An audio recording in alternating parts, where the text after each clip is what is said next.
Ah, Can you hear me okay? If you can hear me, can I you hear can. me? Oh, there we go. I can hear you Yeah. now. Yeah, hold on. I'm gonna switch computers. I just wanted to let you know that I'm gonna be running 1 minute late. Oh, okay. Yeah, So no worries. just I'm gonna come back in just a moment. Okay. All right.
All right, Joe. Sorry about that.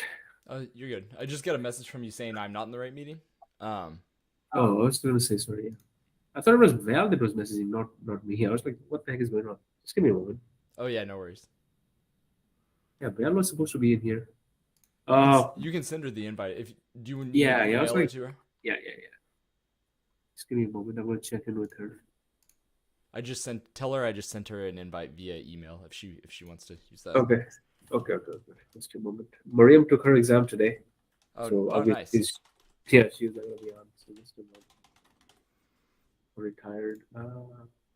Oh yeah, and she doesn't need to be in here anymore if Mhm. she already took the test. There's no point. Yeah.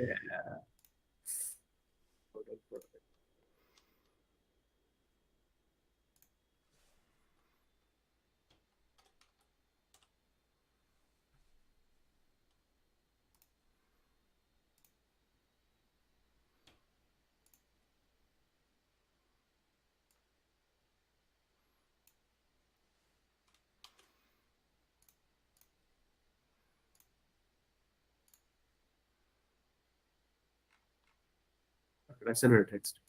Okay, cool. Let's see.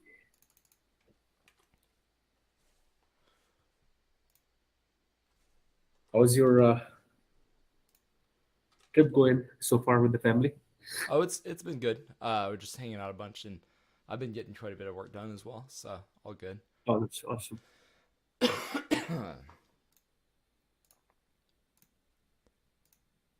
Let's see. Okay, there we go. I was just setting up a meeting that I have later this evening. I'll probably only be able to be in here for probably an hour and a half tonight because I've got another Yeah, meeting afterward. that's more Um, than enough. okay, cool. We can Also, continue. I've sent her a message, and I'll probably talk to you about the lady that's supposed to be. I don't know if I'm streaming or if yeah, people give can me. hear me.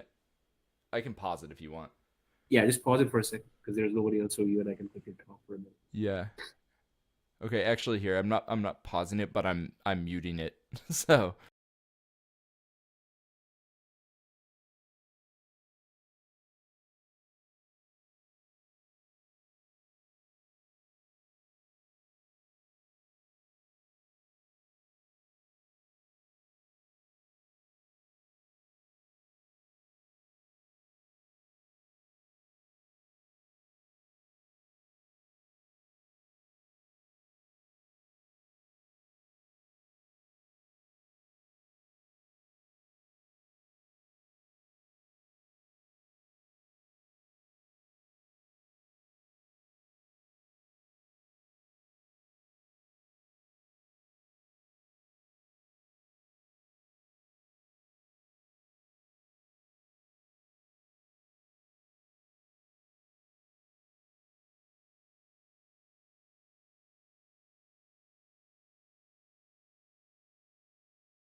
and she's always got like something going on with her family or whatever. So yeah. Okay, cool.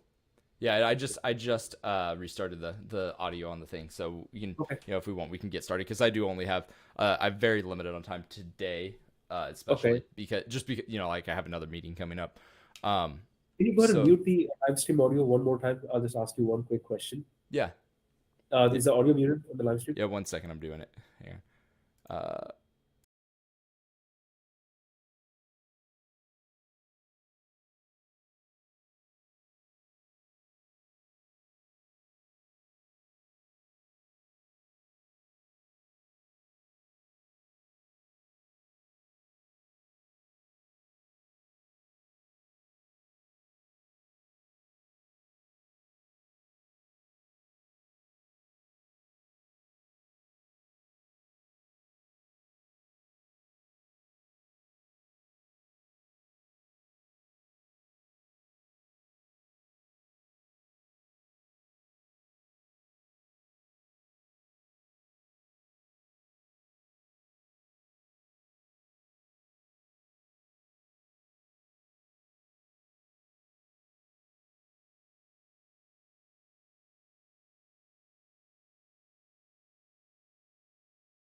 Uh, all right. Right. Okay, so yeah, because I do have a hard out today. Okay. I absolutely have to leave at what would be probably like 6:30 my time, 7:30 your time. So all Yep. Perfect. right, That's fine. All yeah, right. Let's let's continue. go ahead and jump into this. Let me share my screen really Right. quick. Just realized that wasn't being shared. All right, can you let me know if you can see everything, and we can go ahead and get Right. going. Yep. I can see it. All right, Is there a cool. way when you're presenting this is a Google Meet feature that I wanted to ask you about. Is there a way to like zoom in just the one note? Sometimes the font is a little bit slower. Yeah, it's so do you see the pen feature? Like if you hover over my screen, you can see pen on there. Yeah, I see the pin right there. Yes. Yeah, so you can pin my screen, and that might make it bigger for you. Um, but Yeah, I think that's what I did. But okay.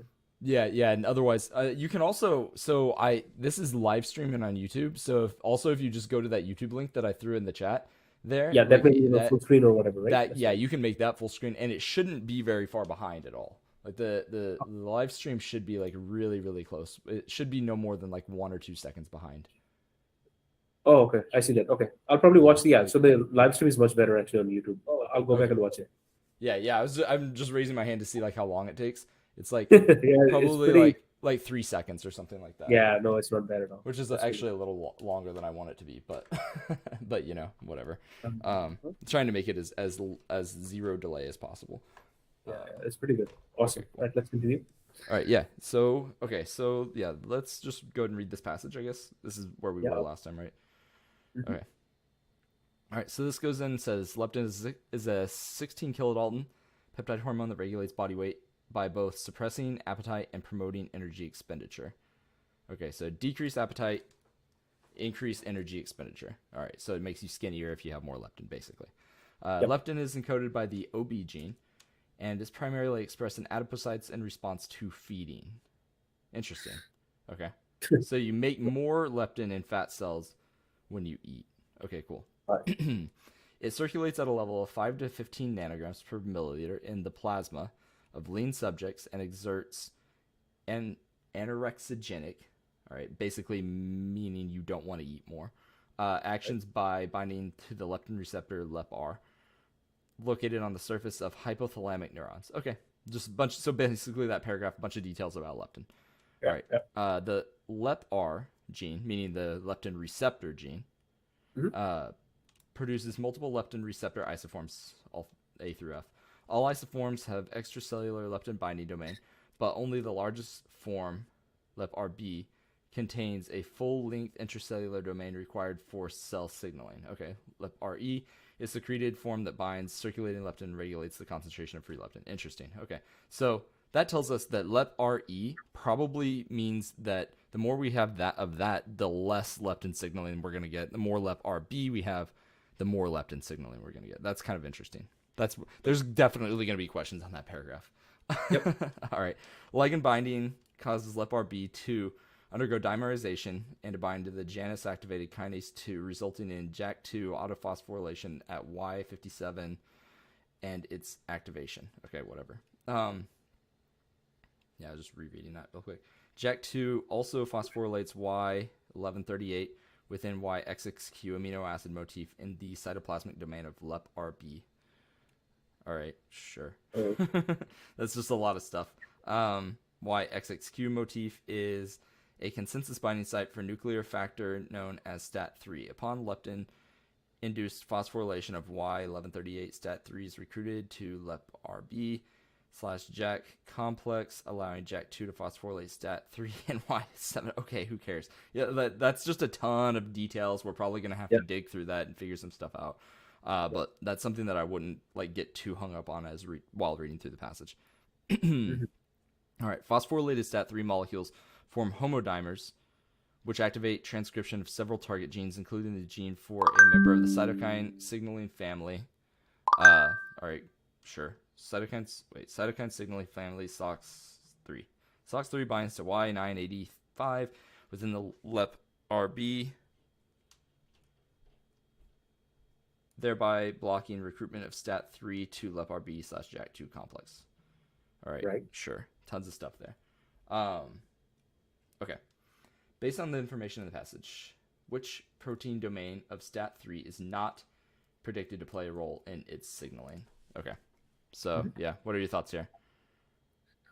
Check it. Hold on for a sec. So I don't see from like an initial glance. Um, wait.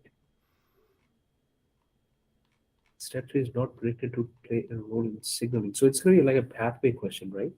I didn't see anything about protein. I see the ligand binding, and that's what I was thinking about.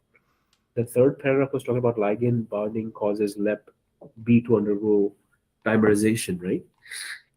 Because of that mechanism with like kinases and things, I was thinking it was protein binding. Oh, it's going to be not predicted to play a role. Okay. So we know protein binding is going to be out because it does play a role, right? From the third paragraph. I'm working my way bottom up. Yeah, yeah, okay, You So D said should be out for me. I'm sorry, what did you said D is out for me because the third paragraph is talking about ligand binding mechanism, right? Let me see. Yeah, I have to reprocess. I'm probably going to reread this paragraph at this point, which is something you don't necessarily ever want to do on the No, no, MCAT, but it's fine. this Yeah, paragraph is dense. So yeah, ligand binding to the LEP-RB receptor. So this is the receptor that has this transmembrane domain, right? So if we right, bind the ligand to it, this is the one that's actually going to cause the leptin effects, right? right, right. So yeah, so undergo dimerization to bind Janus activated kinase 2, right? JAK2. Uh-huh. So the LEP-RB receptor dimerizes Right. and binds to JAK2, resulting in JAK2 autophosphorylation at Y570. Hmm. Okay, meaning that like that's probably like at that region on the JAK2. Okay, meaning JAK2 like autophosphorylates itself. It Right, phosphorylates itself at that amino acid residue. Okay, which right, right. activates it. Then JAK2 also phosphorylates Y1138 within the YXXQ amino acid motif in the cytoplasmic domain of, so it's like it phosphorylates itself and then it phosphorylates the LEP-RB receptor as well.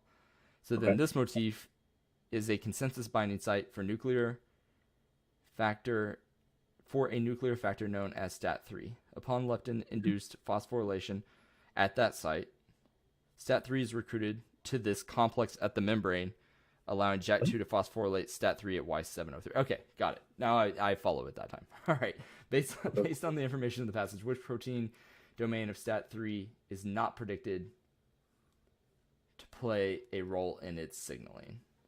Okay, yeah. Right, So what do you think here? So we're talking about STAT3, which is going to be this uh it's this nuclear factor, meaning that it's going to right, be something that probably goes into the nucleus after it's phosphorylated, right? right. Okay. So anyway, yeah. So what? Yes. So the question is a not question, right? It's talking about a not predicted to play a role in its signaling, correct? Right. Yep. So, and like I was saying earlier, I do see that for me, C and D are out because it's talking about binding kinases, ligand binding and phosphorylation and autophosphorylation, right? So when I think Mm-hmm. about autophosphorylation, I think about like ATP, and I think that's tied with DNA. So I believe C and D are out for me so far. But please correct me if I'm wrong. C and D out. Uh-huh. Yeah, I'm just looking again at the STAT3 thing. STAT3 upon leptin induced phosphorylation of Y1138 STAT3 is recruited to the that complex, allowing JAK2 to phosphorylate STAT3 at Y705. So it gets phosphorylated. Um. So yeah, so it's a nuclear factor, which means that Mhm. it's probably gonna bind to DNA somewhere Right, along the way, right? So for that reason, I eliminate C. right. Okay. Then it Mhm. says protein binding domain. I would also say that that's out because nuclear factor STAT3. So because it's it because this because well upon leptin induced phosphorylation recruited to the complex. Yeah, so it's recruited to this complex, and these things are proteins. Okay. Yeah, and so I agree with you that I would say that that's out as well. Right. There, the protein binding domain. That's kind of unclear to me, but yeah, but I would say yeah because it seems like it probably, I don't know that it necessarily binds to those two, Right. but it seems like it binds to those two, right? Yeah. Because it's Yeah. No, yeah, yeah. From an initial glance, that's what it looks like, anyways. right, yeah, absolutely. Okay, yeah, so yeah, I would say that that's out for that reason. Um, all right, cool. Next, one second. I think my thing just like my computer's doing weird stuff right now. Oh well, I'll figure it out in a second. Yeah, so I would say that that's like tentatively out, but I would revisit it maybe. And then going back to nuclear localization domain. Right. Okay, so that nuclear localization tends to indicate that a protein, if a protein is like when it's made in the endoplasmic reticulum and processed in the Golgi, the nuclear localization domain tends to tell that or tends to tell that thing to go to the nucleus. That said, this thing's out in the cytoplasm right now, clearly, Right. and so it needs to get back to the nucleus in order to lead to a downstream effect. Hmm. So I don't think, yeah, that makes sense either for me. Nuclear localization probably is not it. Yeah. Signal sequence domain. What is a signal Right. sequence domain? That's what I'm not that doesn't seem like a super specific thing. Um, Right. but But yeah, I'm leaning more towards signal sequence yeah, domain same. more Yeah, than nuclear localization domain because right, because it does have to make its way back to the nucleus, so it needs to be able to yeah, find the nucleus, right? So, yeah, yeah, yeah. So I'm leaning toward that one as well. This isn't probably like the one that we've done that I'm the least confident about, but I would say B. yeah, yeah, yeah. I think B is correct also. So yeah, because nuclear is not right. But yeah, that makes sense. Okay, cool. Yeah. So do you have the answer on this? Because I don't have answers on these. Yeah, yeah, yeah, I have it. Let me check. Give me just a moment. Yeah, I'm saying tentatively B, but not super confident B. Yeah, yeah, me too.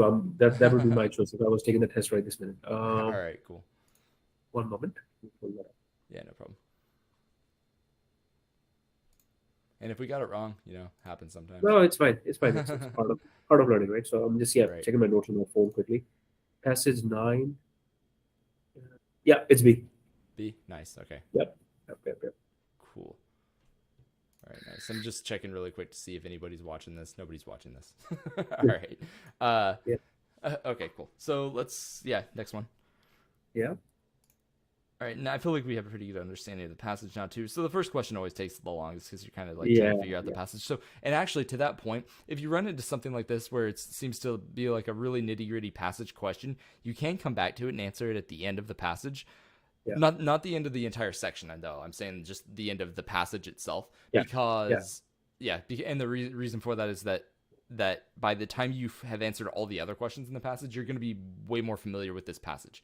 So that's the Yeah. reason You can for it. always like jump back around and stuff like that. So Right, exactly. try to find like a pseudo discrete and get comfortable and then work backwards, right? Yeah, absolutely. All Yep. right, cool. So next question. Which amino acid substitution will most likely result in upregulation of leptin signaling? Okay. Okay. Yeah, so what's this likely telling us here? Like, what are we looking? Because this is a question that's almost it's kind of a pseudo discrete question. So what's Okay. basically asking us, it's like we just told you how leptin signals, all right, and so we're gonna sub out an amino acid in one place, right? So here, for instance, A is saying we're subbing out a the lysine there, right? Y, and then Yeah. at 570 and putting in an F there essentially, Yeah. right? Yeah. So then it's saying like which of these is going to increase leptin's capacity to signal. Right. So normally an amino acid substitution in the signaling like thing is not going to be very helpful to leptin, for instance, capacity to signal, right? Right. Yeah. So what are your thoughts on that then? Uh, I'm thinking. Hold on. So right off the bat, right? Just also looking through the answer choices, I don't think it should be A or B because we are talking about leptin B, right? So Right. I think it's gonna be between C and D, and I'm just like quickly scanning for the keyword Y2F, which is basically like we talk about the amino acid, right? Basically tryptophan. The the Y is the tyrosine, and the F is going to be the phenylalanine. It's the first Okay. one, and they're the exact same on both of them. And they are tyrosine is polar, phenylalanine is a non-polar one. It's just like a non-charged, non-polar Yeah. regular amino acid, right? So I can tell that the difference could be basically between 985 and 1138F. I do see in the paragraph a lot about 1138, the Y1138, and not in 985. Uh, Okay. yeah, no, there is a, but at the concluding paragraph at the end, it just said that including a gene for the member of cytokine signaling family SOC3 binds to Y985 with LEP-B. Just the last line, very last line, if you look at that, within the LEP-B. So based on that, I think I'm going to go with answer choice C because it's like the best match that I can see in the background. Because it's the what? I'm sorry, I didn't hear the very last thing you said. Oh, do you see the last line where it says something about in the very last paragraph, Mm-hmm. the one above uh, the last line, Yeah, the, yeah, yeah, the ultimate sentence is talking about including the gene for a member of cytokine signaling family SOC3 yeah. binds to 195 within the LEPRB and blocking recruitment for STAT3 to LEPRB, whatever complex right there. So that specifically the words that say binding to Y95 within the LEPRB, that's probably like an exact match of what we're looking for in our answer choices. So based on that, I'm just gonna have to say C on this one. Okay, yeah, yeah. I don't know if it is an accurate logic, but that's how I'm able to No, tie that's those.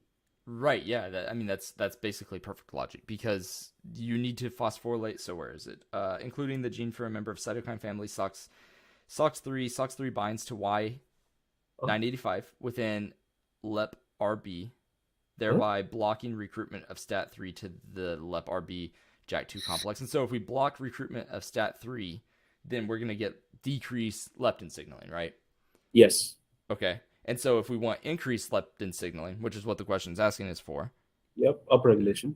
yeah, then we need to, then it would make sense to, the first thing I would look for is to screw up something on that SOX3 deal, but that's not an option. And so Yep. then the next thing is like, okay, well, where on the, how does SOX interact with the leptin receptor or with Yep. anything in the leptin pathway? And it shows us exactly what you just said at Y985. That's where Yep. SOX3 binds to the leptin receptor. And so if we screw up that Yeah. SOX985 residue, then that's going to make it less likely to bind to the leptin receptor. Perfect. Yeah, 100%. Yeah, so I would say C is definitely right here. Yeah. Which, and again, I don't have the answers. Yeah. So, Yeah. So yeah, I'm pretty sure that's the correct answer. yeah. But let me check the key also. One moment. Okay.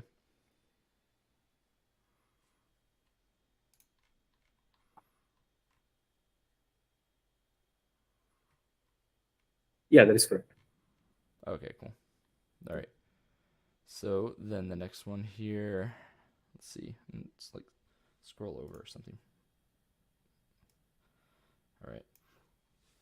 Okay, so this next one says which mechanism restricts the expression of leptin to adipocytes? Only adipocytes contain. Or okay, yeah, this is a pseudo discrete question as well. Um, Ooh. well, that last one actually wasn't a pseudo discrete. I thought it was on first glance, but it Uh, actually ended up not necessarily being. This one kind of is. I mean, you still need to look in the passage to find like the parts you need for each answer choice, but right. basically what it's doing here. So when it says mechanism restricts expression, because what it told us here is that leptin is only expressed in adipocytes, right? Right. Okay, so if something is only expressed in one cell lineage or one tissue type or something like that, what does that mean about the relationship between the gene for that thing and the protein of that thing? Because the protein of that thing is only expressed one place. But what do you know about the gene that codes for it? The gene expression, right? That's what you're talking about. Yeah, yeah. So the gene for it is still going to be in every single cell Right. Right. Right. because every cell has a complete genome, Correct. right? And so we know that A is wrong here Uh huh. because everything's going to contain the OB gene, right? The Yep. OB gene is the one that it said up here in the passage coded for leptin. Right. Yeah, so everything's going to contain that gene. B says a promoter for the expression of the OB gene. All right, what do you Mm-hmm. think about that one? I don't think so. The Right, reason because for that is because yeah, because we just talk about it, right? It's going to be in each cell. exactly, It's yeah, different. yeah, because promoters are just regions of DNA. So Yeah. also going to be so it's going to be in every cell that has a genome, aka Right. pretty much every cell. Every Uh, cell. Yep. yeah. Well, what cells don't have genomes? Ooh. Because there are Tricky some. one. Yeah, yeah. Yeah. Yeah. Tricky one. Tricky one. Are you talking about like muscle cells and stuff like that? Kidney and muscle and stuff like that, or are you talking about more other? Muscle cells still have nuclei. Cells that don't have nuclei, the primary ones I think of are red blood cells. Mature red blood Oh, that's cells, true. Yes. yeah, Yes. their nuclei like completely go away. Um, Yeah. yeah. So What and about there are a the couple white types of blood cell? yeah, there are a couple types of lymphocytes that do that as well. Just Right. as they get more and more mature, but frequently what happens there is their nuclei fragment, but they still exist. So just Okay. FYI, Okay. but that's not that important for this test. Right. Enhancers for the expression of the OB gene, just like the promoters. That's Yeah. in every It's an genome. answer. Yeah. Right. And then so D, nuclear factors Factor. for the expression of the OB gene, right? Meaning like transcription factors, etc. Things Yep. that are going to be only expressed in certain cells due to Right. differentiation of those cells. Right. All right, cool. All right, next one here. Which amino acid substitution within the consensus binding site for STAT3 is least likely to interfere with the STAT3 binding? All right. Okay. Which amino acid within the consensus binding site? Where, and I know it said something about the consensus binding site here. I just draw my pen. Least likely to. Okay. Okay. Okay. So I think I'll approach it a little bit differently without even. I think this could be a pseudo discrete. Correct me if I'm wrong. So the way I'm reading this is the question is asking what two acids that are given in here in this list in their R group, which one have very similar uh, kind of side chain characteristics, you know? Yeah. So, and I see GLN, which is glutamine, we, and then of course a bunch of other options, which we know they're polar amino acid. Glutamine is a polar amino acid. Yeah. So I'm just going to look through my choices then and look through GLN to GLU. No. Glycine, definitely not. Right. Asparagine, yes. Glutamine and Yeah. asparagine, those are the ones. So it's going to be C basically. Yeah, exactly. That's all. Oh, End of that's the what story on that one. So yeah, Yeah. Okay. Which I amino? like questions like that. Yeah, yeah, the super easy ones. Yeah. Yeah. But did I miss anything? Like I was just basically like looking through the. I mean, I didn't use passage information or background information or any of that. Yeah, What's no, that? that's literally all you needed right there. Okay. Okay. Yeah. Okay. Yeah. That was definitely a pseudo discrete question. They Okay. they love to do that. They do that quite a bit, more than people realize. Yeah.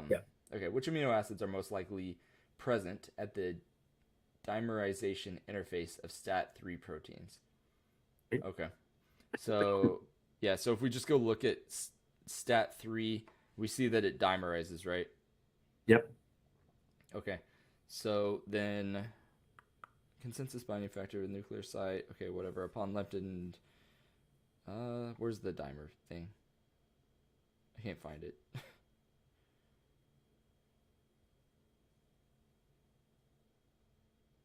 Wait, where is that actually? Uh,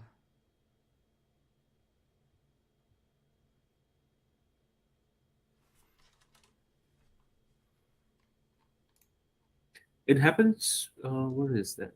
Let's see.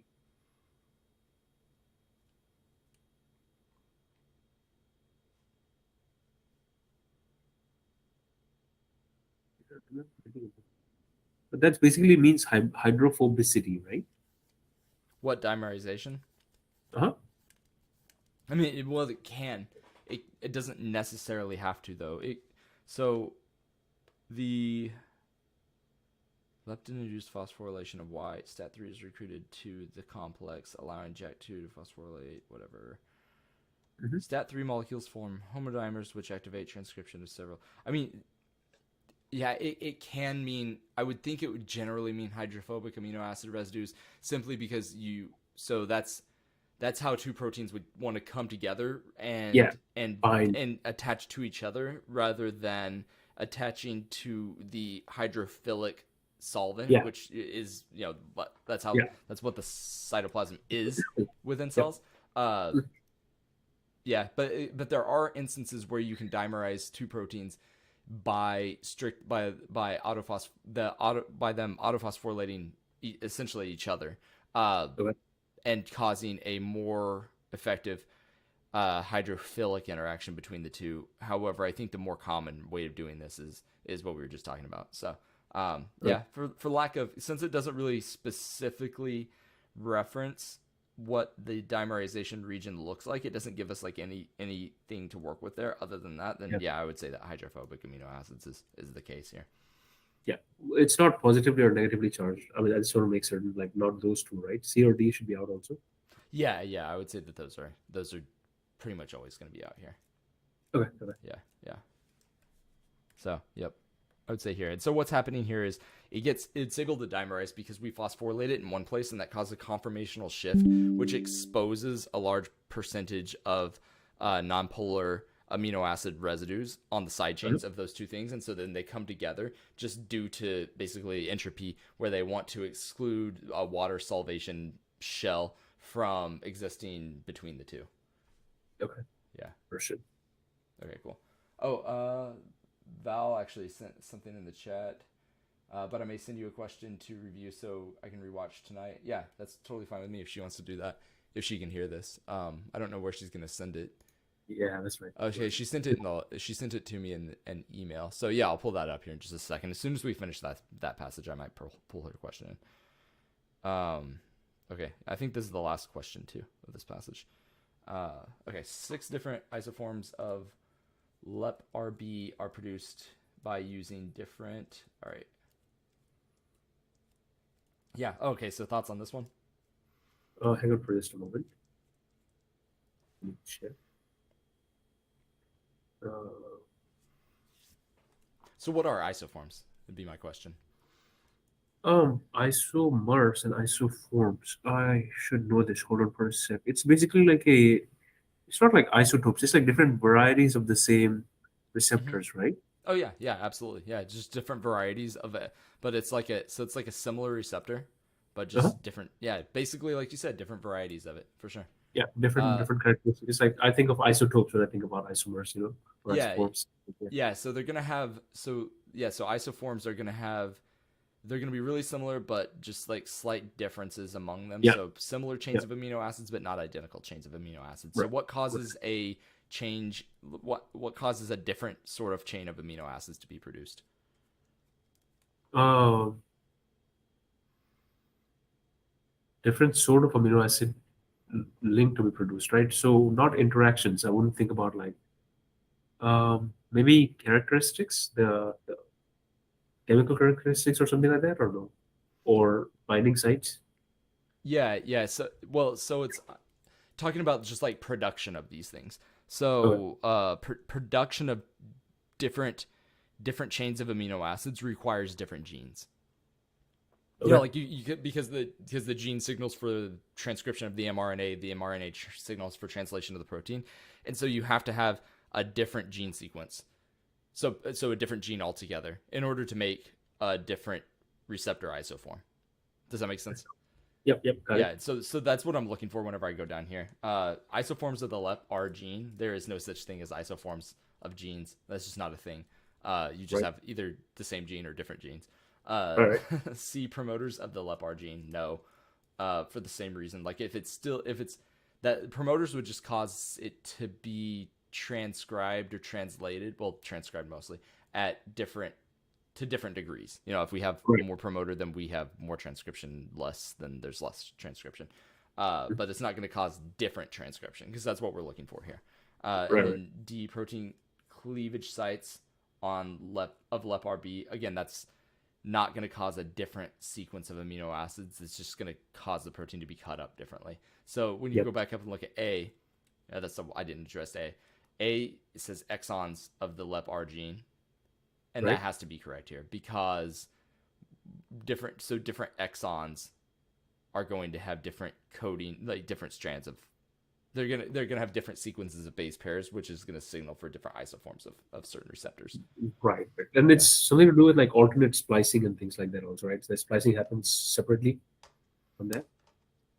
Yeah. Well, yeah. So a certain exon could just a certain x you can have multiple exons for certain genes. Okay.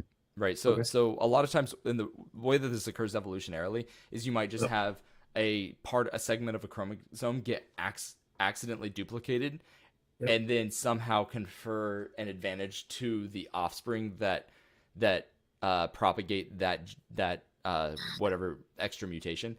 And So, so then you might, and so then there may be diseases in which people have even more isoforms. Maybe they have like a G, H, and I yeah. isoform as well, but Yeah. maybe like it's those that cause problems, and so only the A, B, C, D, E, and F turned out to be most evolutionarily advantageous. So You also probably have some people that don't have an E or don't have a C or something of that, something to that effect, and maybe that even is helpful in certain environments, but not helpful overall in in the human population. So like those whatever 6 isoforms there are the ones that just happen to emerge as advantageous.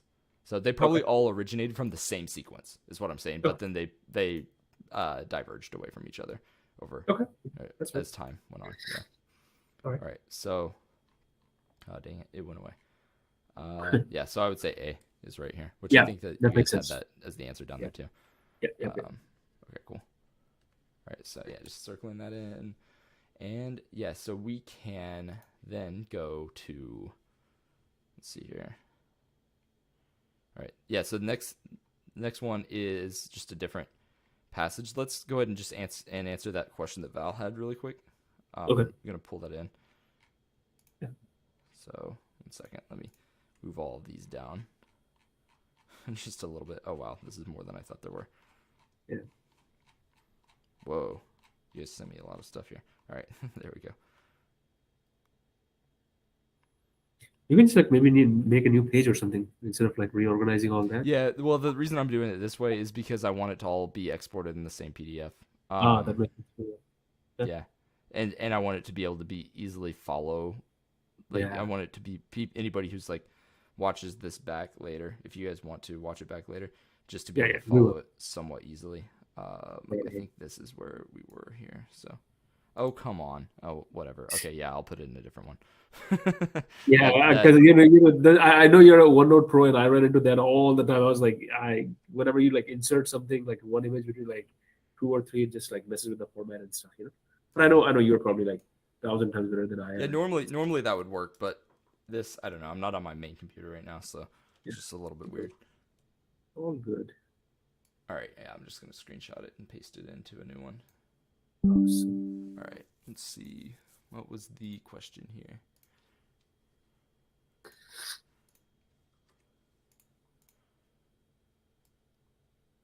All right, so this is just the question here is just what mass of sodium chloride, molecular mass 58.5 grams per mole, was present in 100 microliters of the PBS solution?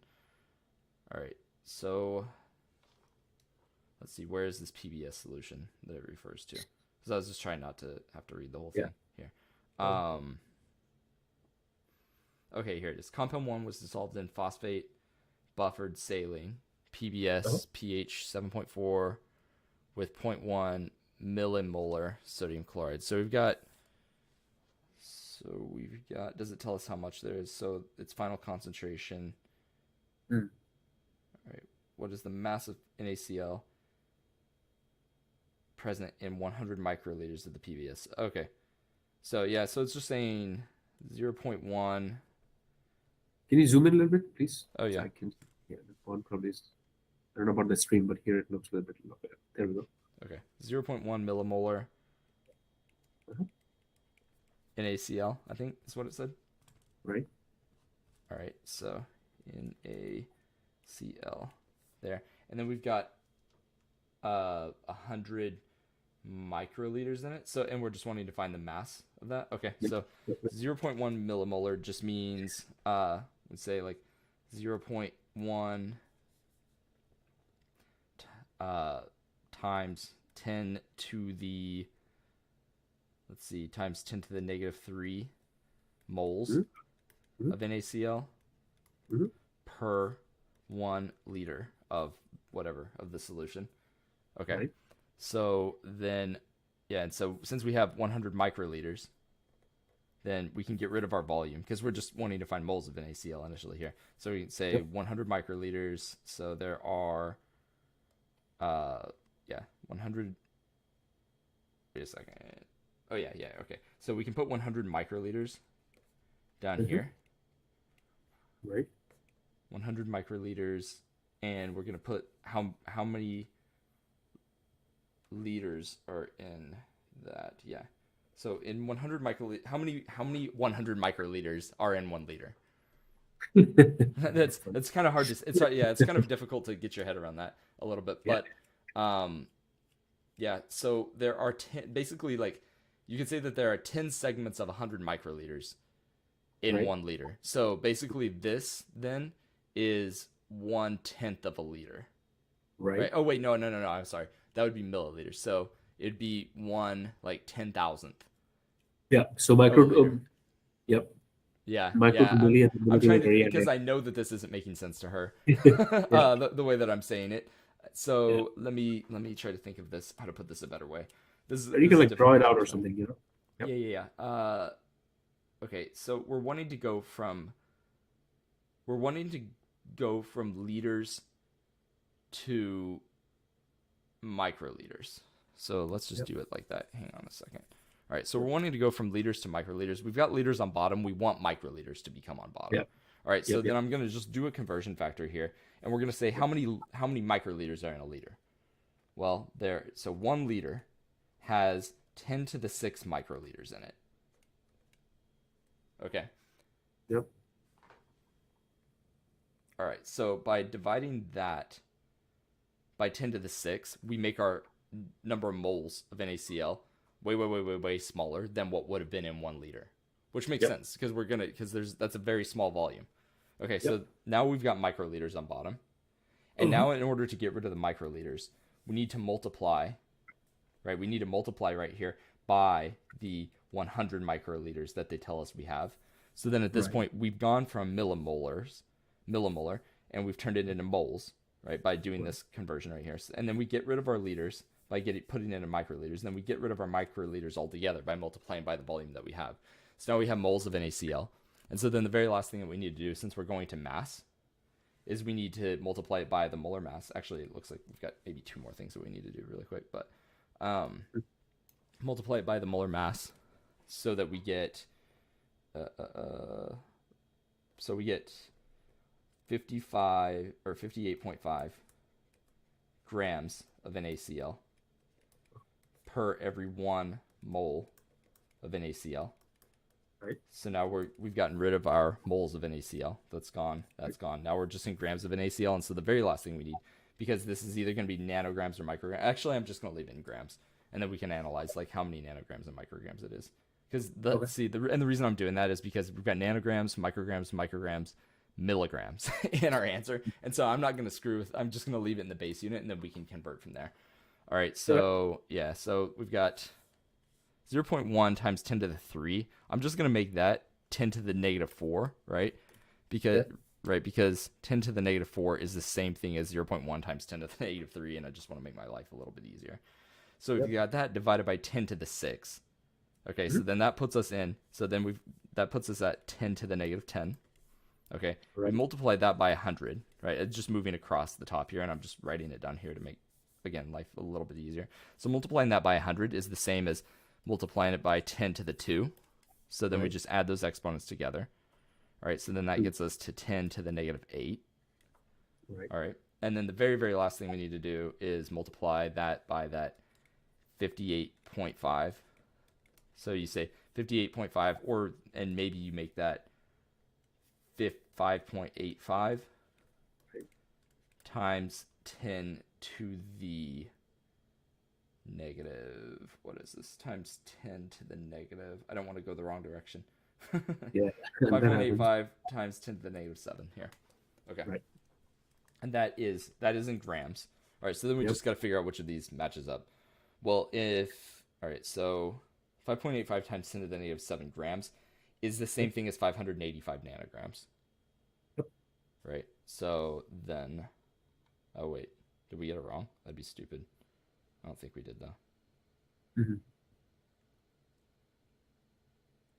Oh, this is, wait, no, that's right. Okay. Yeah, I don't know if that's the right, because it's showing that we've got this checked right here. Right? Yep. But I'm pretty sure that A is the right answer unless I screwed something up along the top here. I don't think I did though. No, I don't think so. I'm just Let's looking. cross check one more time. Hold on. Yeah, I'm just looking at it really quick.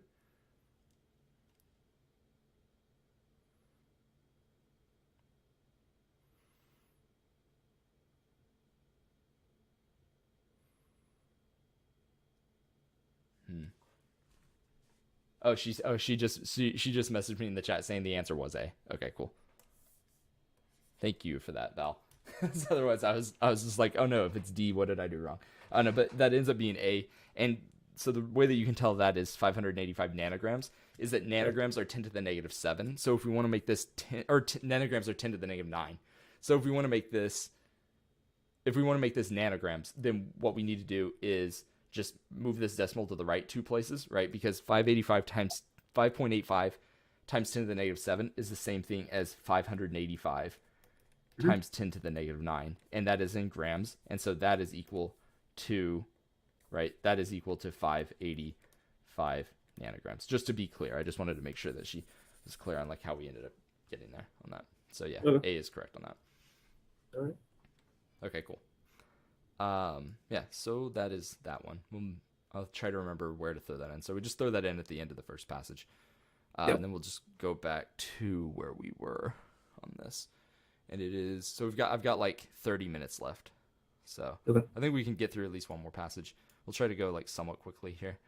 Yep. But definitely stop me if I'm not explaining anything thoroughly enough, because I No, no. can do that. Yeah. Understood. Understood. All right.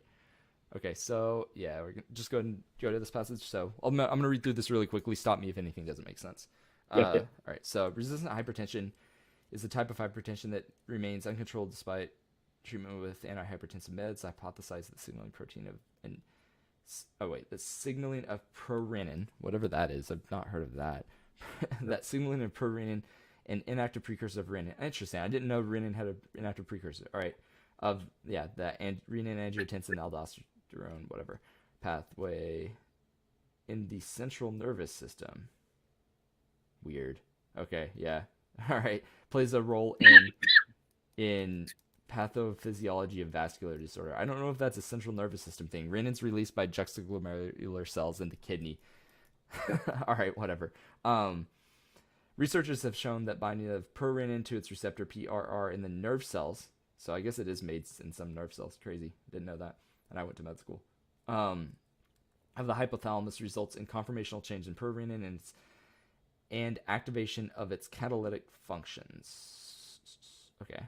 C17XA, a substrate analog, which binds to the active site of activated prorenin, so meaning renin, has been used to inhibit the catalytic activity of prorenin. Interesting. Okay. I'm just making sure that I'm following all of this, because whenever I'm reading through these passages, I'll frequently pause and go back rather than just like belligerently read forward. Okay. Right. Okay. Yeah, I think everything makes sense there. All right. To investigate the roles of prorenin and hypothalamic receptor in pathways leading to resistant hypertension, researchers cloned the gene PRR, wild type PRR, and constructed several PRR variants. The dissociation constants of prorenin for each of the PRR variants were determined in Table 1. All right. So we see dissociation constants of all of these in Table 1. All right. Great. Mouse neuro 2A cells were transfected with either cloned PRR cDNA, all right, or an empty vector as controls for 72 hours. All right. Cells were then treated with PBS buffer control, an angiotensin 2 receptor antagonist, losartan. It's like an actual drug you give people. Prorenin, or a combination of losartan and prorenin for 30 minutes. All right. The levels of reactive oxygen species and intermediary molecule responsible for hypertension were measured. Okay. All right. And so then we see that down here. Empty vector, and then we see the wild type PRR. All right. And then we see that you get way more reactive oxygen species in cells transfected with a PR rather than the empty vector. All right. Relative levels, blah, blah, blah. Okay, yeah. All right, cool. So let's go read the questions then. All right. Based on the data presented in Table 1, which amino acid residues of PRR are involved in binding to prorenin? That's annoying. All right. All right, so it's saying that these variants, Uh-huh. these amino acid variants that they give us here are it's specified the variant by which amino acid mutation, like which amino acid flip it had. Yep. So what we look at here is we see that the KD is really, really low. The dissociation constant is really, really low at the beginning. And then when we mutate the W140 amino acid and the D201 amino acid, we get big time increases in the KD. All right. So then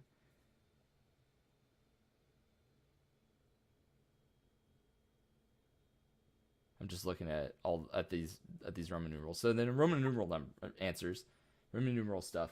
You want to find the ones that appear the most frequently and assess those. So one thing to notice right off the bat here is residue 140, Roman numeral number 2, appears in every single answer choice. So we don't even have to worry about it.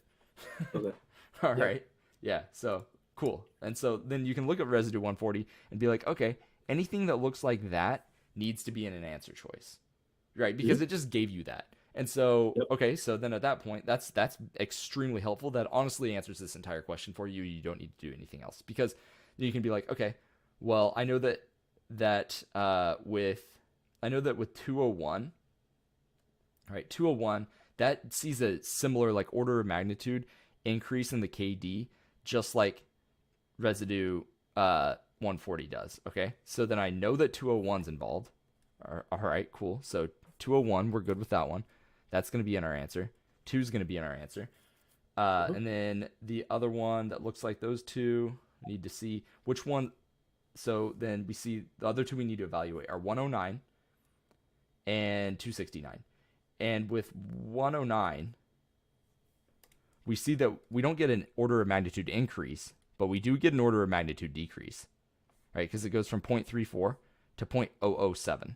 Or 0.034 to 0.007. So this is like a whole order of magnitude decrease in the binding. So that tells you that messing with residue 269 is going to dramatically decrease the KD, which is extremely helpful here. Okay, so we know that one's involved as well. And there's not a single answer choice that has all 4 of them in it. And so we don't need to look at it anymore, right? Since we know that 4 is there, then we know 1 can't be, right? And then it also, if you look at 1 has almost the exact same KD as the wild type, so it's definitely not involved. Yep. Okay, so for that reason, you can pick D. Okay. Does that make sense? Yep, correct. All right, yeah, so we didn't even really need to think about what a dissociation constant even was there. Okay. We didn't need to, right? Because we were just able to use process of elimination, thanks to the fact that they gave us that 2 was definitely there. We were just able to use process of elimination to determine which amino acids were like the wild type and were like 2. Yeah. Okay. So basically, the reason why we ignored 109 is because the values are very close to the wild type. 0.037 closer to being 0.034. Yeah. Okay. Because this is saying like the wild type has a certain KD, and so if we mess with amino acid residues and they don't change the KD, and maybe I should have explained this at the top, but if we mess with amino acid residues and the KD doesn't change, then we know that has nothing to do with the binding of it to its ligand receptor or whatever, right?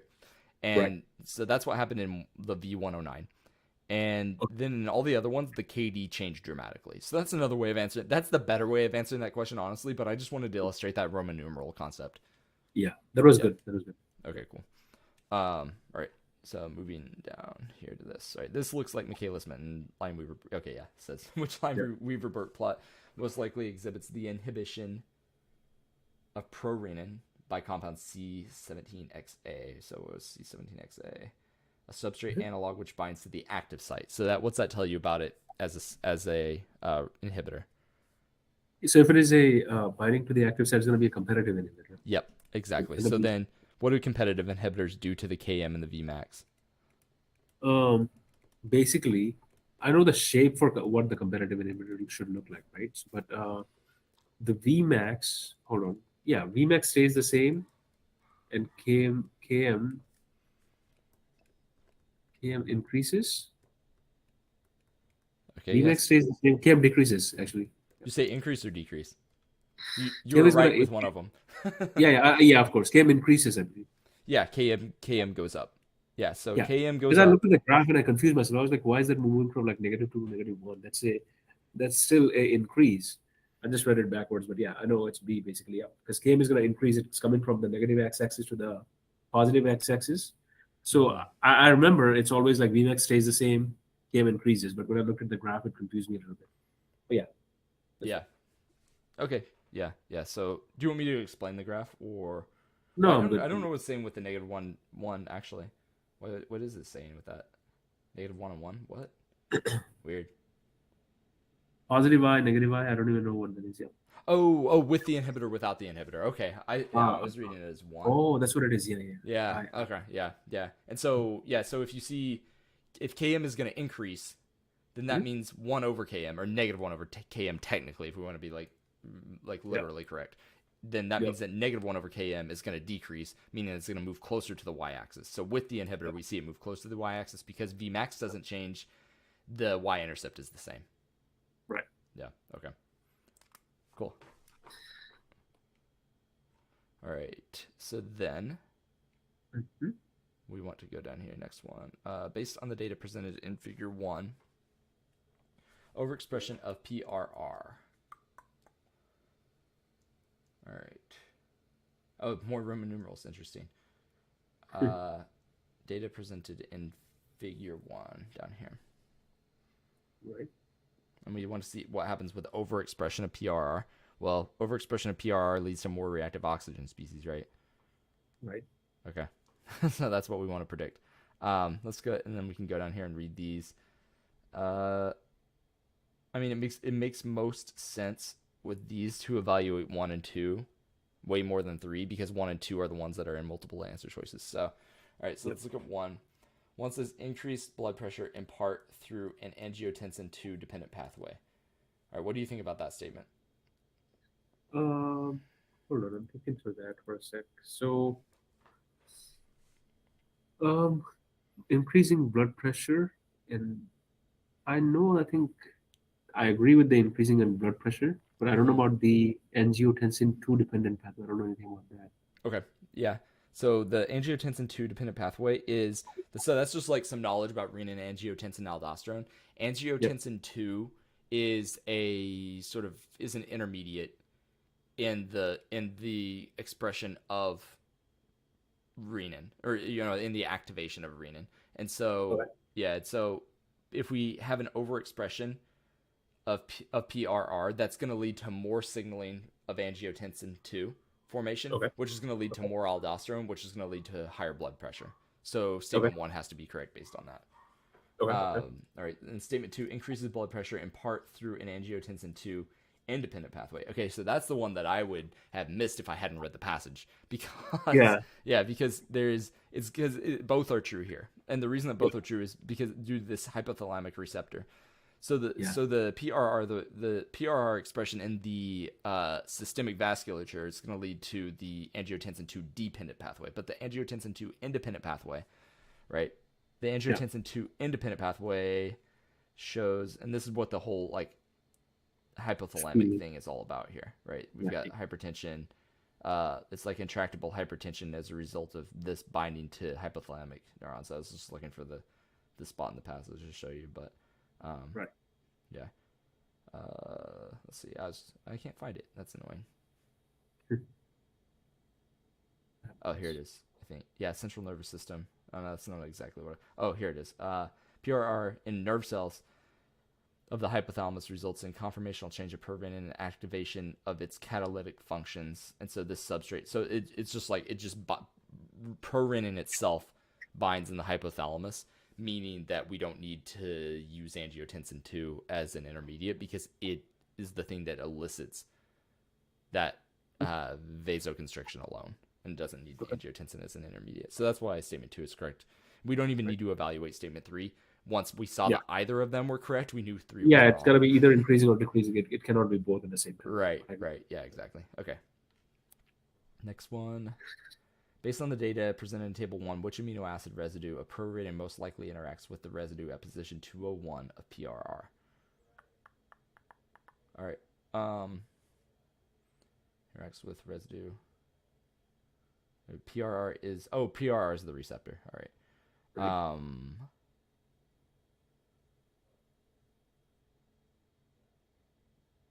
Oh, I see.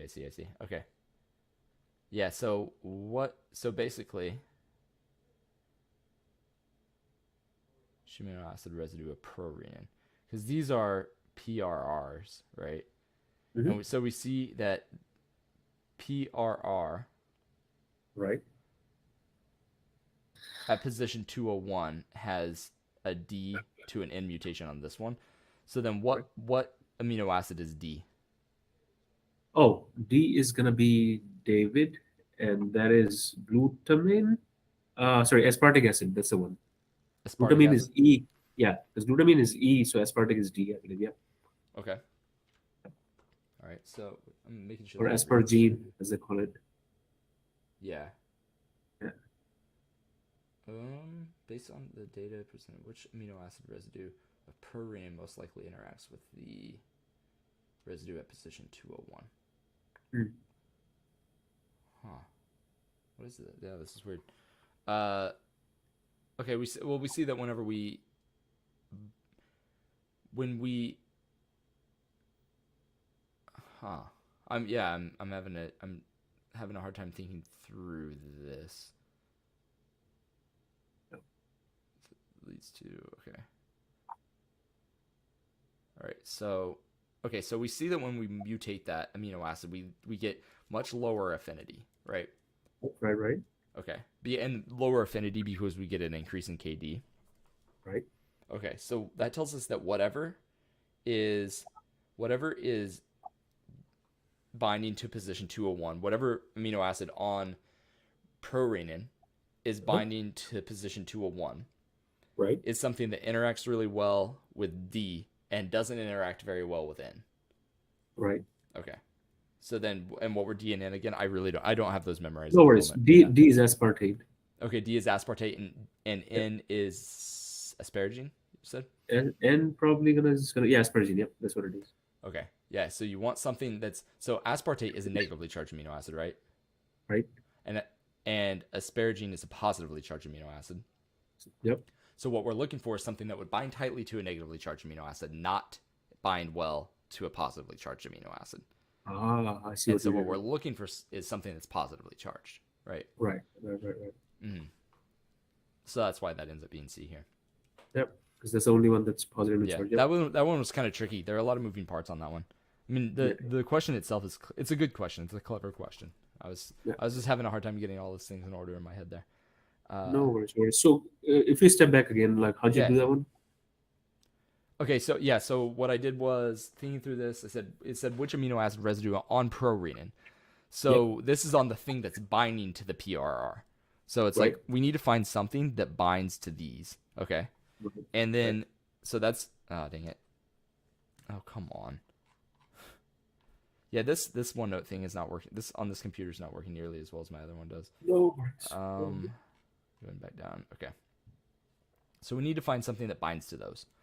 And Right. all right, and so then it said at position 201 of PRR. So then it's like specifically we need something that affects this.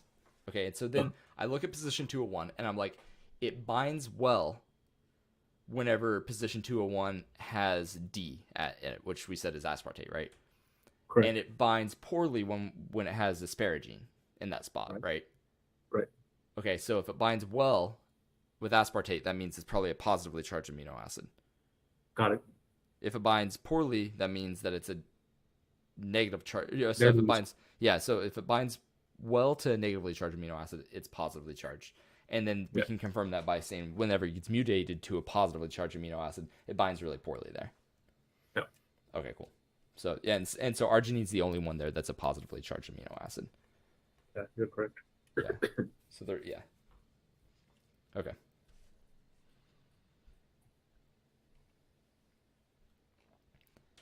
All right. So then, next one here. Which enzyme was least likely used in cloning of wild type PRRC DNA? All right. Well, what is cDNA? That's really the question here. Yeah. Thinking, hold on. It's not putting up cDNA. Thinking through that for a minute. I don't know about. Yeah. It's like a rRNA or whatever it is, right? So it's like a complementary DNA. Is that what it is? Yeah. Like Yeah. a Yeah. So copy of it's the copy of the. Yeah.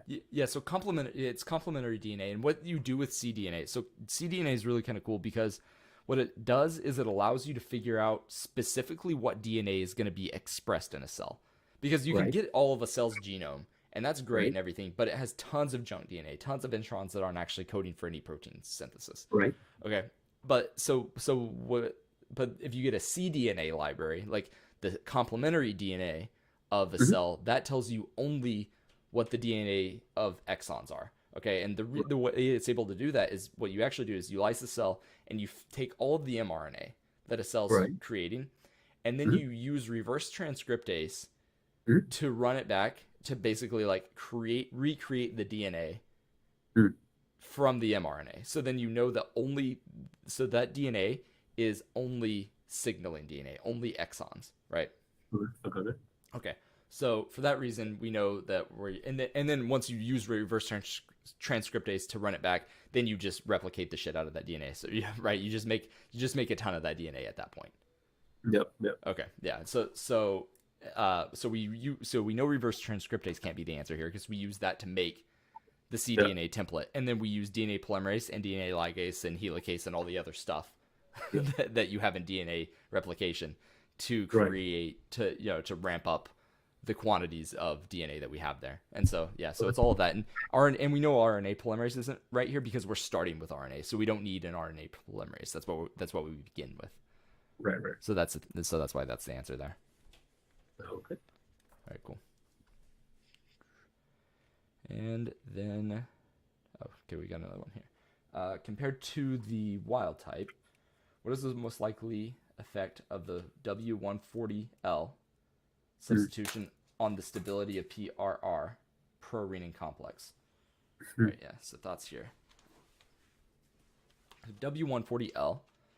Right.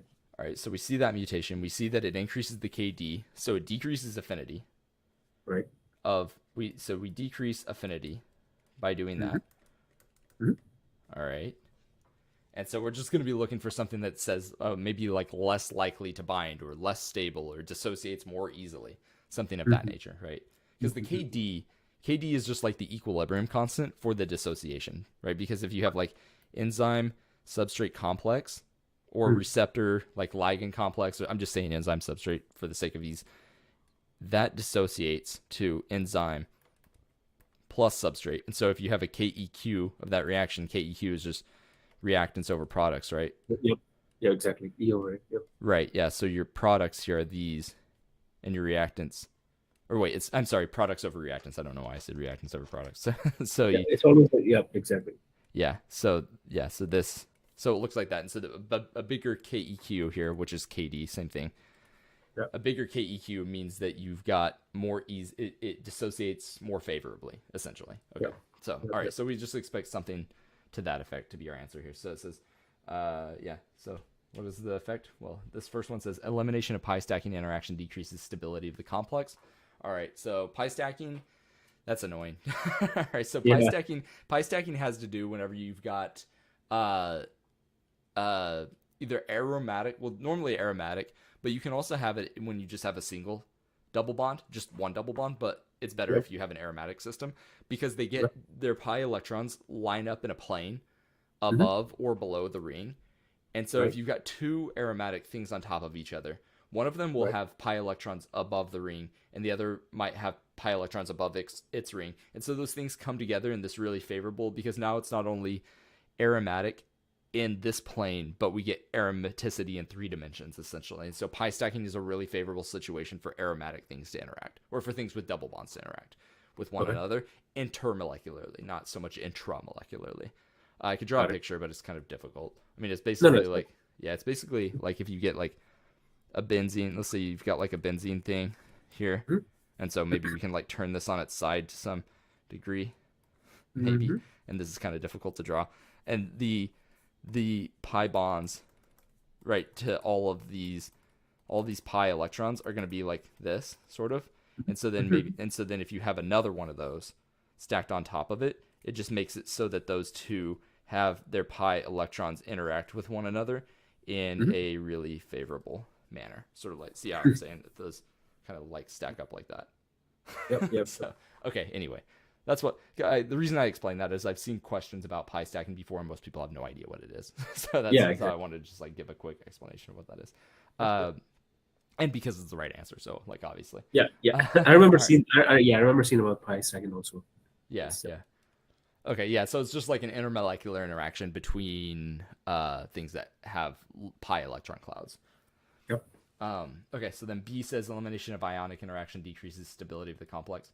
No, because there was no ionic interaction here before, right? Because it was W, which tryptophan, right? Mm-hmm. Which lends more credence to that pi stacking thing that I was saying as well. Okay. All right. So, and there's no ionic interaction with tryptophan; it's not charged. Uh, Right. and then C, addition of hydrophobic interaction increases stability of the complex. Mhm. Well, no, because we're going from tryptophan to whatever L is. What is L? Um, L as in Larry is leucine. nice. Okay, and leucine is not a uh, addition. Oh well, it wouldn't increase stability. Actually, the reason this one's wrong is because it says increases stability of the complex. We decrease stability of the complex by increasing KD, right? So that's why Yep. that one's wrong. That confused me there for a second, but then I remembered. Oh Yep. yeah, the whole premise of this is that we decrease the stability. Uh, Right. and then D, addition of hydrophilic interactions increases stability of the complex. Well, it's not an addition of a hydrophilic interaction, so that's okay. Yep. Cool. All right, so that's why that one's wrong as well. Yep. Yep. And I'm guessing that's the last one, but there may be one more. No, that's it. Okay. Yeah, and I've got to get going because I've got a meeting in 6 minutes, so I Yeah. can't do it anymore. Yeah. But That's right. okay, cool. All right, I'm gonna go ahead and shut the stream off here. There's Okay. nobody else watching it.